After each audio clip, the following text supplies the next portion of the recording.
Hey, what's up everybody? Welcome back to my channel, Just Money. For those of you that are new to my channel, my name is Ismael Sandiford. I'm a licensed realtor and I'm a licensed mortgage loan originator. And on this channel, we go over personal and business credit, real estate, and other financial related topics. So if that's something you're into, then you're probably going to want to consider subscribing. But on today's video, we're going to be talking about why I left Keller Williams agency as a real estate agent. So without further ado, let's get into today's video. Okay, so when you first get licensed as a real estate agent, you have to look for a brokerage to work with. And getting into the business, I didn't really understand too much of what I need to look for and what agency is probably the best for my case scenario, because I was new to the business. And when you barely get licensed as a real estate agent, other brokerages are going to send you a letter in the mail asking you to sign up with them, and it's up to you to go ahead and interview all these brokerages, see what they're about, what's the commissions like, if they offer support, and see if the vibe in the agency is good. And another thing that's important is, does the place you're looking at, do they provide training? Do they provide leads for you? Because that's a very important thing going into the real estate business. And watch out when you're interviewing a lot of these brokerages, because when you're interviewing them, they will literally offer you the world. They will tell you anything so that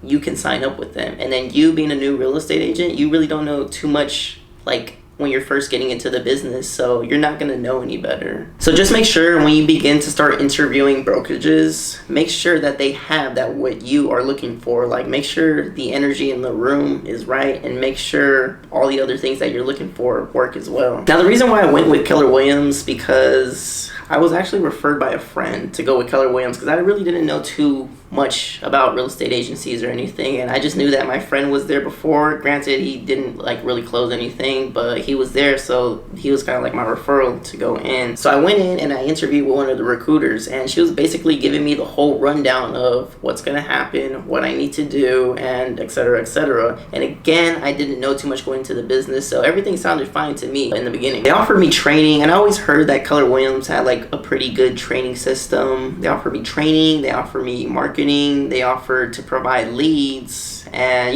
just promised me the whole world pretty much. So me being new, I ended up signing up with them because everything sounded good on paper. But as I got more experience and I was actually out in the field, I learned that I actually needed something different. So I ended up leaving these guys because I wanted to search for something new. So I started looking at other brokerages. But one thing about Keller Williams as to why I left was I just felt like they lacked in the culture department. Like, I felt like I wasn't really close to a lot of other agents, and I couldn't really talk to a bunch of other people, like the marketing people or a loan officer. And those are three very important things. Like talking to other real estate agents, finding out what they're doing to provide leads so that way you can perform better, talking to the marketing person so that way you're marketed really good, and talking to a loan officer to help you with your deals. That's a very important thing, and I feel like I wasn't close to any of that at Keller Williams. And another thing about Keller Williams is they charged a lot of fees on things, because I was looking at other brokerages, and a lot of these other brokerages didn't charge fees, the same fees that Keller Williams was charging. And also the commissions were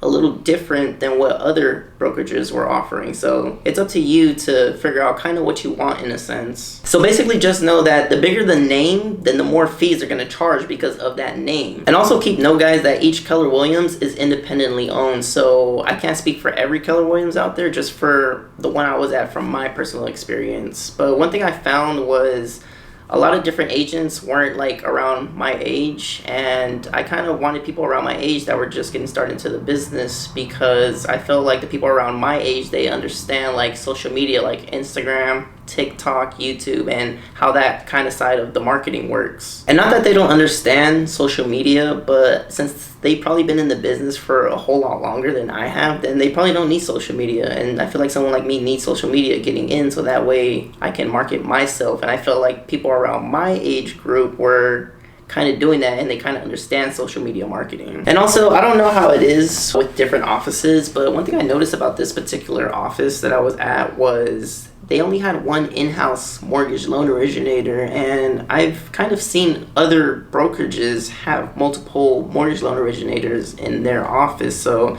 it was a little hard for me, because maybe that mortgage loan originator was busy dealing with somebody else, and I couldn't really connect with him like how I wanted to. So that was a kind of a problem for me. And also with this particular Keller Williams, there was different commission splits. They had like a section to where they would offer lead generating things, but they would take a huge percentage out, versus if you were doing your own thing, then they would give you a little more, but it kind of still wasn't that much. But again, each Keller Williams is independently owned, so I'm just speaking from my personal experience. I don't want to make this video too long, and I really don't want to make this a negative video towards Keller Williams. I'm just making this video for informational purposes, so that way you guys know what to look for once you get licensed as a real estate agent. So when you guys get licensed as a real estate agent, make sure that the commissions are good, make sure that the fees are good, make sure that the energy in the room is good, and make sure the training's good as well. And another important thing is make sure you have support from your brokerage, because that's really important going into the business. Like, make sure you're able to ask someone questions when you need to, because that's very important. And that's pretty much it for Keller Williams, guys. I ended up doing more research, and I ended up finding another brokerage that had everything I was looking for. They had good marketing, they had good real estate agents, they had a lot of mortgage loan originators, which is very important.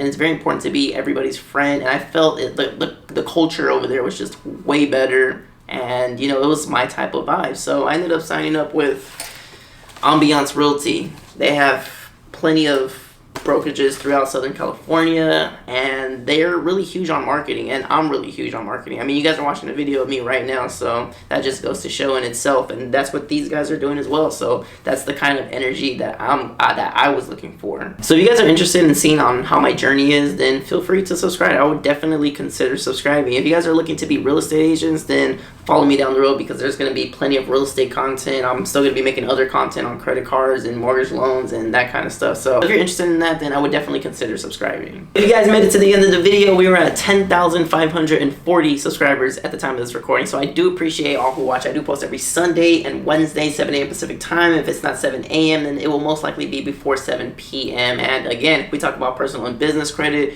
real estate, loans, other financial related topics. So if that's something you're into, then I would definitely consider subscribing. We talk about credit cards such as Chase, Navy Federal, American Express, Discover It, etc. So if that's something you're into, then I would definitely consider subscribing. And also, again, I am also a licensed real estate agent here in Southern California. So if you're looking to buy or sell or have any questions in regards to real estate, then I can definitely help you out with that. All my information will be in the description below. I am also a licensed mortgage loan originator, so if you need funding for a home, then I can definitely help you out with that as well. My name is Ismael Sandiford, and I will see you next video. Thanks for watching.